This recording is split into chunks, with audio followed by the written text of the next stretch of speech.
কার পাবি না রেমিটেন্সের ঝলক। আসসালামু আলাইকুম আমার দেশ বিদেশে আমার প্রবাসী ভাই হল যারা আছেন দেশের এই ক্রান্তি লগ্নে আমরা আর পলকরে দেখাইতাম না রেমিটেন্সের ঝলক। আমি একজন প্রবাসী হিসাবে একজন প্রবাসে আমি দীর্ঘদিন ধরে আছি, আমার ভাই হলো আছে, আমরা আজকে আইসি ফুটবল খেলা কেন।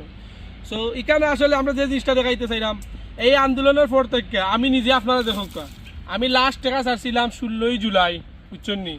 এরপরে এই শেখ হাসিনার পদত্যাগ এবং এই যে স্টুডেন্ট হলদের নির্বিচারে মারছে এই প্রতিবাদের দাবিতে আমি একজন প্রবাসী হিসাবে আমি আর কোনো দিন এই যে একটা আপ আছে টাপ টাপ এটার মধ্যে টাকা ফাটাই যে আমি আর টাকা ফাটাইলাম না, ইনশাল্লাহ ফাটাইতাম না। আর যাতে অন্যান্য প্রবাসীরা না ফাটায় আপনারা ওদিকেও লক্ষ্য রাখবা, কারণ আপনি আমি যদি সবাই সচেতন থাকি তাইলে এই লিগেল ওয়েতে টাকা দিত না, হুন্ডির মাধ্যমে আমরা টাকা ফাটাইমু, এই সরকারের পতন অবশ্যই নিশ্চিত। কারণ হুন্ডিতে টাকা ফাটাইলে তার অর্থনীতি রিজার্ভ কমে যাব আর তারা